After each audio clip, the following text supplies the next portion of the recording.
There are stories that begin with a scream, a struggle, a moment of chaos.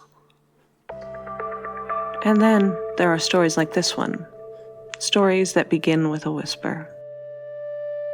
A detail so small you almost miss it. A shift in routine, a strange email, a car parked where it shouldn't be. A moment that feels ordinary until you look back and realize it was the hinge everything turned on. On a winter afternoon in 2004, a 21-year-old nursing student named Maura Murray walked out of her dorm room at UMass Amherst. She didn't tell anyone where she was going. She didn't say goodbye. Hours later, her car was found on a dark rural road in New Hampshire, the engine still warm, her belongings still inside. And Maura was gone. This is a story that begins quietly, but once it starts, it doesn't let go. Welcome to Mindfulness Murder, where we explore true crime and historical mysteries with a different kind of attention. As you listen, you'll be invited to check in with your body to feel how curiosity, tension, fear, and uncertainty move through you. Because the way we respond to stories often mirrors how we respond to the unknown in our own lives. It isn't meditation, and it isn't therapy. It's a practice of staying present with intensity and returning to yourself when a story gets heavy. Are you ready? Let's begin.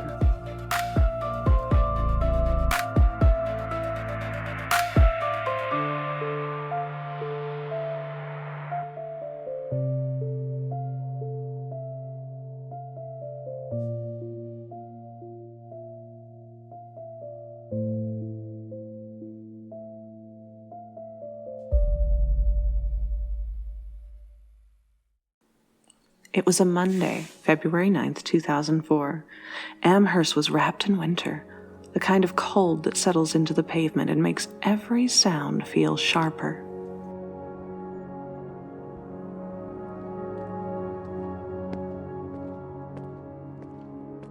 Students hurried across campus, bundled in coats, heads down, rushing between classes.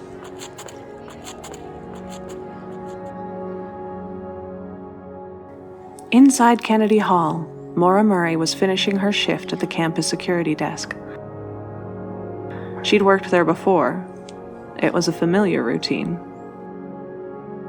But that afternoon, something happened that shook her. A phone call.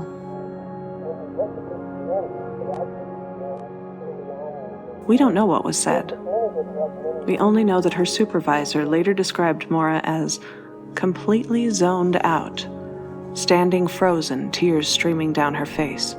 She was escorted back to her dorm. She said she was fine. She didn't explain the call. And by the next morning, she was making plans to leave campus. Just after 1 p.m., she emailed her professors saying there had been a death in the family, and she'd be gone for a week. There was no death. No emergency.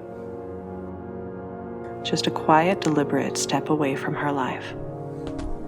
She packed her car with clothes, textbooks, toiletries, and a few personal items. She withdrew cash from an ATM. She bought alcohol from a nearby store. And then, without telling anyone where she was going, she drove north.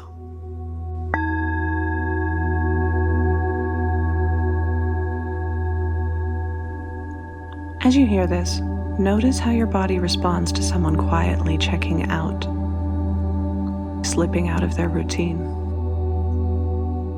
Does your breath change? Do your shoulders lift?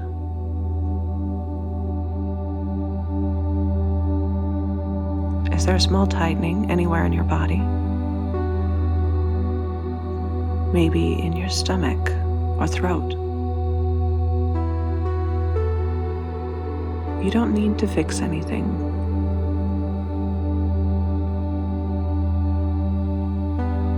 Just notice where there's a shift in your body. Breathe with it.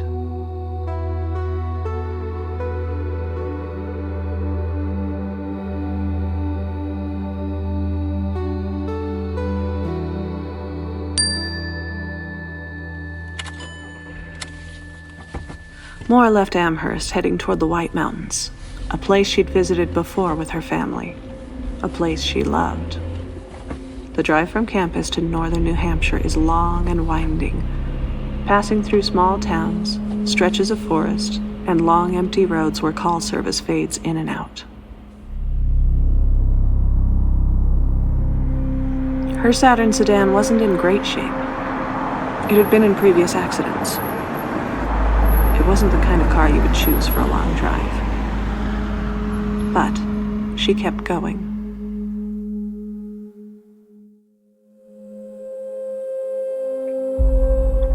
Along the way, she checked her voicemail. You have one unheard message. First unheard message sent. She didn't call anyone back. She didn't reach out to friends. She didn't tell her boyfriend, who was stationed in Fort Sill at Oklahoma. She didn't tell any of her family. Hours passed. The sun dipped low. And Maura kept driving north, deeper into the mountains, deeper into the quiet.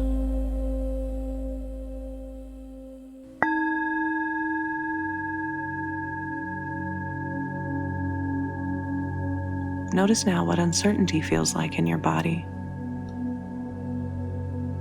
Not knowing someone's intentions. Not knowing why they left. Does your mind try to fill in the blanks?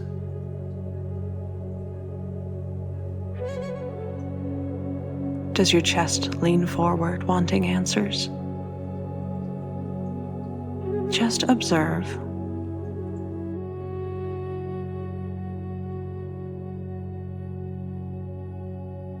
Feel the pull of curiosity and the tension it creates.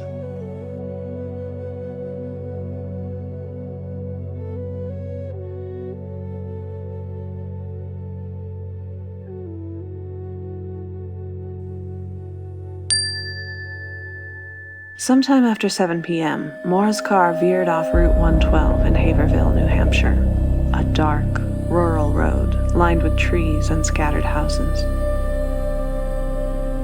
The night was cold, the sky moonless. A resident heard a thud outside and looked out the window to see a car nose down in the snowbank.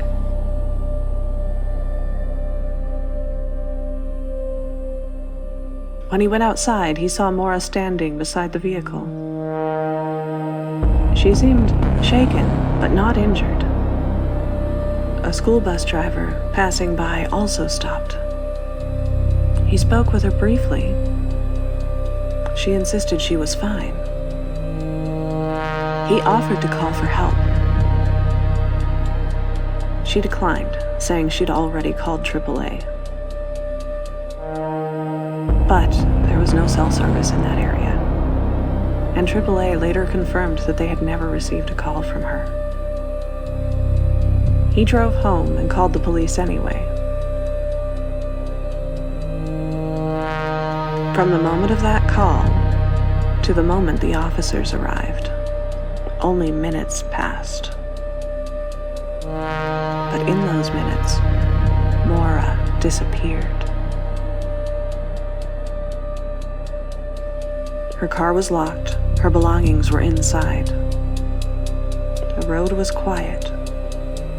The woods were dark. And there were no footprints leading away from the scene. If you felt a jolt just now, or a tightening, a breath caught in your throat, that's natural. Let's pause. Notice your feet on the floor. Let your breath settle.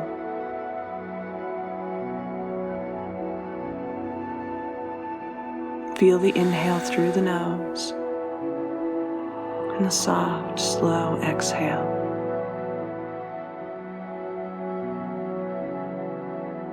Notice the difference between the tension of the story and the safety of the room you're in. We'll continue from here.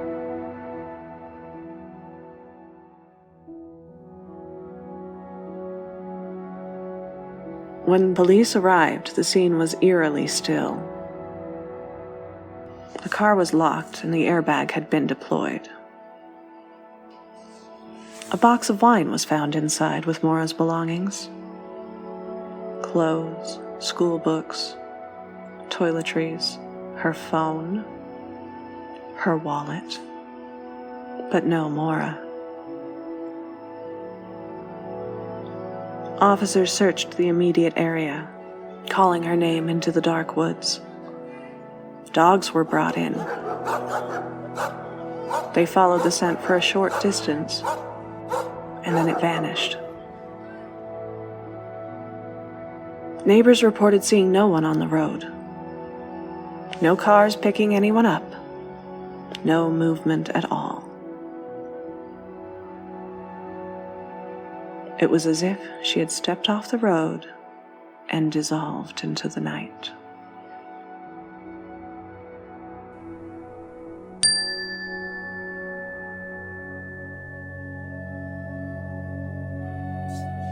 And now taking a moment,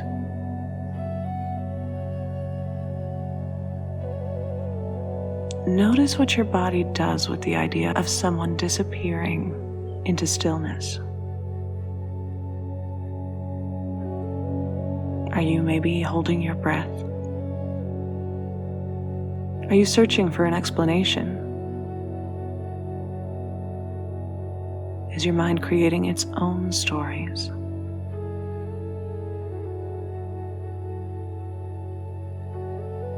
Let your shoulders soften. Let your jaw unclench. Take another deep breath in and out. You are here. You are safe.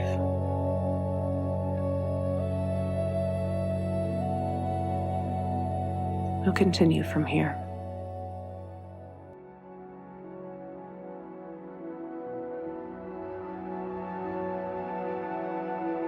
In the days that followed, theories multiplied. Some believed Maura had run away, that she'd chosen to disappear. Others believed she'd been picked up by someone passing through. Still others suspected foul play. But every theory runs into the same problem. The timeline is too tight, the road too quiet, the window too small. Her family searched tirelessly. Volunteers combed the woods. Investigators followed every lead, every rumor, every possible sighting. But no trace of Maura has ever been found. The case remains open, unsolved, suspended in that moment between what we know and what we fear.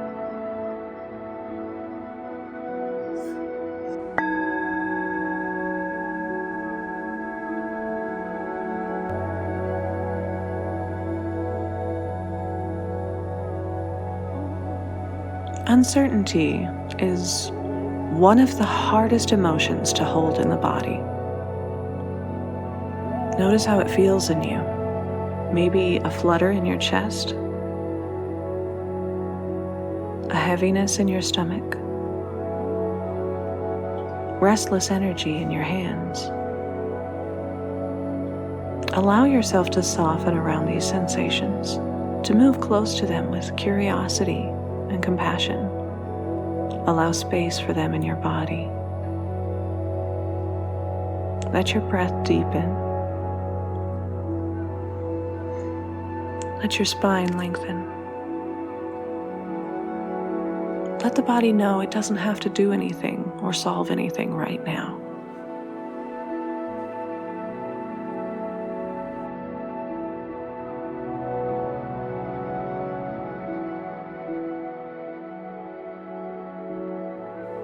Details that came out later added new texture to the story, not changing what happened, but deepening our understanding of the days leading up to Maura's disappearance. We later learned that the emotional phone call Maura received at work, the one that left her frozen and in tears, was from her sister Kathleen, who had just relapsed after leaving rehab. That context wasn't public at the time, but it helps explain why the call may have hit her so hard. We also learned more about the weekend before she left campus. Her father had visited, they'd gone car shopping, and Maura had borrowed his car to attend a dorm party. In the early hours of February 8th, she crashed the car into a guardrail. No sobriety test was documented and she wasn't charged, but the accident caused thousands of dollars in damage. She stayed with her father afterward, and a call was placed from his phone to her boyfriend at 4:49 a.m., a call whose content remains unknown. On the morning she left campus, Maura searched for directions to Vermont and the White Mountains. She emailed her professors about a death in the family, a death that hadn't occurred, and made calls about lodging. She packed her belongings, withdrew cash, bought alcohol, and drove north without telling anyone where she was going. These details don't answer the central question of why she left, but they do paint a picture of someone carrying more than she shared. Someone who may have been overwhelmed, or trying to escape something, or simply needing space. We don't know. And that uncertainty is part of what makes this case so haunting. There are also the theories, the ones that live in the margins of the story. Claims about a man seen at the crash site, questions about the timing of police arrival, interpretations of her emotional state based on fragments of conversations. These details appear in documentaries, interviews, and online discussions, but they aren't consistently supported by official reports. They're part of the landscape of this case, but not part of its confirmed timeline. If you feel drawn to explore further, the most reliable sources tend to be early local reporting, official statements from law enforcement, long-form investigative journalism, and the New Hampshire Cold Case Unit's public summaries. They offer the clearest picture of what is known and what remains unanswered. And that's where we'll leave the story for today, in the quiet space between what we can say for certain and what still lives in shadow. A space where curiosity and compassion can coexist without rushing to fill in the unknown.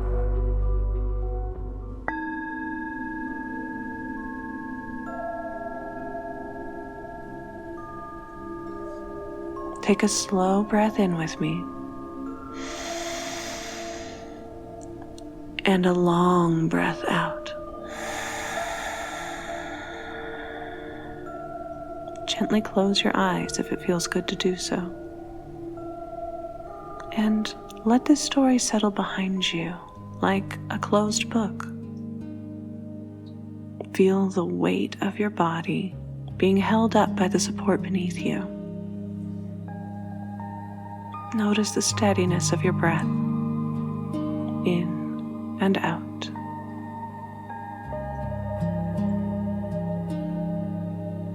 Feel the ground holding you up. Notice the temperature of the room you're in. The sounds around you and in this space.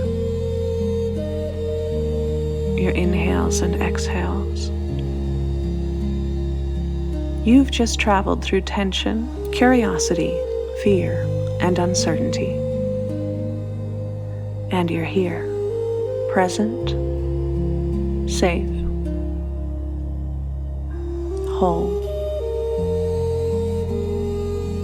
Let your shoulders soften, let your jaw unclench, your tongue release from the roof of your mouth.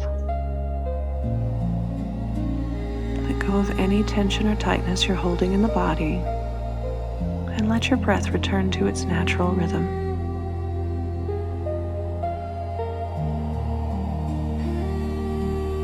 When you're ready, gently draw your attention outwards, noticing the air on your skin, space around you, and maybe blinking your eyes open.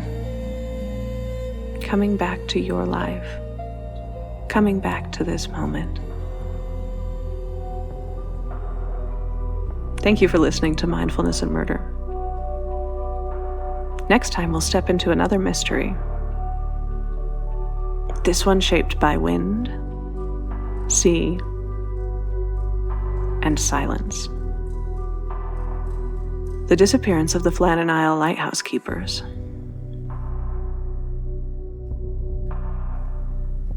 Until then, take care of your breath, take care of your body, and take care of your mind. Namaste.